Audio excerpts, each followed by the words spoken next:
जब उन बालिकाओं ने सरोवर के तट पर उस ब्राह्मण के दर्शन किए, तब कौतूहल से व्याप्त होकर वे अत्यंत प्रसन्न हुई और सोचने लगी कि हमारे नेत्रों के अतिथि यह महाशय कौन है। नृत्य और गान का परित्याग कर वे कन्याएं भी उसी का दर्शन करने में लग गई। जैसे अहेरी हिरणियों को आबिद्ध कर लेता है, उसी प्रकार वे भी सब काम बाणों से पीड़ित हो गई। उन पांचों को इस युवा में कामदेव की भ्रांति हो गई, अतः वे संभ्रम पूर्वक परस्पर देख देख करके कहने लगी।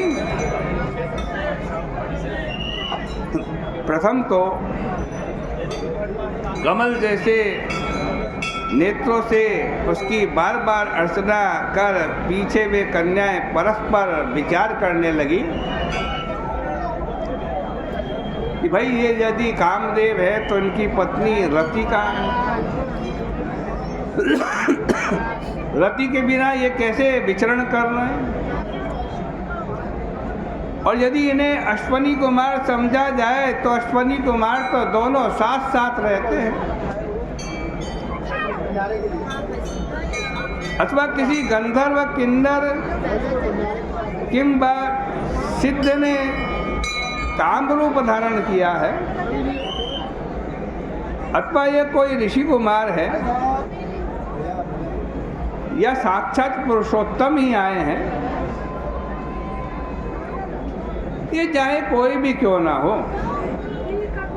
किंतु विधाता ने इनका निर्माण हमारे लिए ही किया। जिस प्रकार सौभाग्यशालियों को अपने पूर्व कर्मानुसार खजाने की प्राप्ति होती है, इसी प्रकार करुणा के जल की तरंगों से जिसका चित्त आर्द्र हो गया है, ऐसी पार्वती ने हम कुमारियों के लिए ये उत्तम वर भेजा है। हे नृपश्रेष्ठ, जिस समय ये पांचों कन्याएं परस्पर ऐसा कह रही थी, इसको मैंने वरा, तूने वरा, हम तुम दोनों ने इसका वर्ण कर लिया, तब महर्षि कुमार ने मध्याह्न की क्रिया से निवृत्त होकर उन स्त्रियों के वचनों को सुनकर अपने हृदय में विचार किया, अरे भाई ये तो बड़ा भारी विघ्न उपस्थित हो गया। ब्रह्मा विष्णु महादेव आदि जितने देवता हैं वे सब एवं योग बलशाली की प्राचीन सिद्धि और मुनीश्वर गण भी स्त्रियों की अद्भुत लीलाओं के द्वारा मोहित हो जाते हैं। जब कामदेव धनुषधारी स्त्रियों के नेत्र रूपी तीक्ष्ण बाणों को रक्ति रूप दृढ़ धनुष से परित्याग करता है, तब भला किसका मन रूपी मृग निपतित नहीं होता। नीति और धीरज तभी तक दृढ़ रह सकता है। आज कहते हैं तभी तक मनुष्यों को भय बना रहता है, तभी तक चित्त भी दृढ़ है और तभी तक कुल की गणना तथा तप की भी मजबूती उसी समय तक है। यम नियमों का पालन भी तभी तक धारण कर सकते हैं जब तक स्त्रियों की दृष्टि के तीव्र बाण से पुरुष मोहित नहीं होते। विषयी जीवों के मन स्त्रियों के द्वारा मोहित हो जाते हैं। निर्मल बुद्धि वाले महात्माओं ने स्त्रियों के संसर्ग को ही बड़ा दारुण कहा है। अतएव जब तक ये मेरे निकट न आवे तब तक मैं घर चला जाऊं। वे स्त्रियां जब तक उन महात्मा के निकट न आने पाई, इतने में ही स्वयं ही वैष्णव प्रभाव से वो अग्निप नाम के ब्राह्मण अंतर ध्यान हो गए।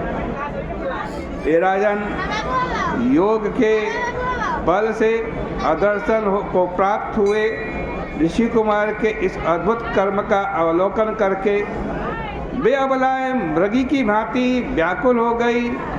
अतएव उनके नेत्रों की चपलता से भी भय प्रतीत होने लगा।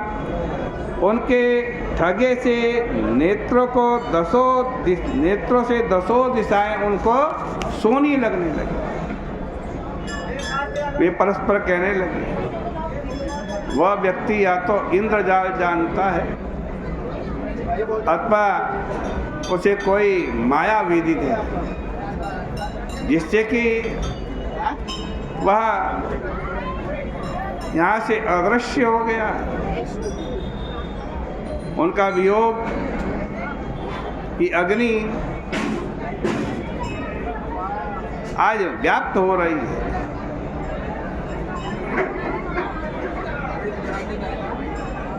जैसे दावानल पूरे वन में व्याप्त हो जाती है। अब ये स्त्रियाँ, ये कन्याएं कहने लगी, हे कांत, अपनी ऐन्द्रजालिक माया को छोड़ करके हमारे अभिष्ट अपने दर्शन हमें करा दीजिए। प्रथम मास में ही मक्षिकापात हो जाना ठीक नहीं। हाय, बड़े दुख की बात है कि विधाता ने तुम सुगढ़ के हमें दर्शन ही क्यों कराए। हाँ, समझ गई, हमारे संताप ही के लिए ईश्वर ने तुम्हें निर्मित किया। क्या तुम्हारे चित्त में दया नहीं है, अथवा हमारे ऊपर तुम्हारी इच्छा नहीं है? क्या तुम धूर्त हो या हमारे मन को ही ठगते हो? क्या हमारा आपको विश्वास नहीं है या आप हमारी परीक्षा ले रहे हैं? अथवा तुम कलाओं के ज्ञाता हो या मायावी हो? अथवा यह बात है कि आप स्त्री के चित्त में प्रवेश के लिए अपने में कमी होना समझते हो और उसमें से निकलने का कोई उपाय तुम्हें विदित नहीं। अथवा बिना ही अपराध आप हमारे ऊपर क्रोधित हैं। हे हृदयेश, आपके दर्शन हमें हो पाए, ऐसा कुछ करो। तुम्हारे बिना तो हम जीवित नहीं रह सकती। यदि जीवित भी रही तो आपके दर्शन की आशा से ही रहेंगी। जहाँ आप हैं हमें भी शीघ्र वहाँ ले चलिए। विधाता ने आपके दर्शन को हर करके हमें बड़ा दुख दिया है। जैसे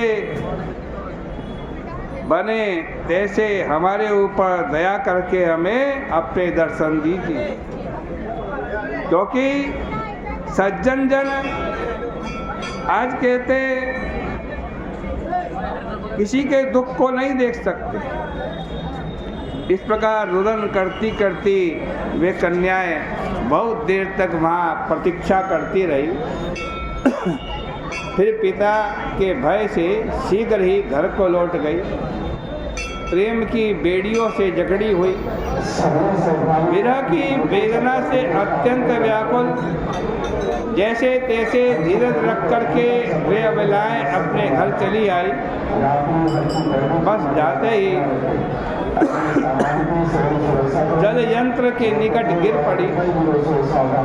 तब उनकी माता ने पूछा, क्या हुआ और तुम्हें इतना विलंब क्यों हो गया? और यहीं पर श्री पद्म पुराणे उत्तराखंडे माघ महात्म्ये दिलीप वशिष्ठ संवादे गंधर्व कन्या विरह प्राप्तिर्नाम पंचदशोध्याय, ये 15वें अध्याय की कथा भगवान के श्री चरणों में अर्पित करते हैं। बोले गंगा मैया की जय।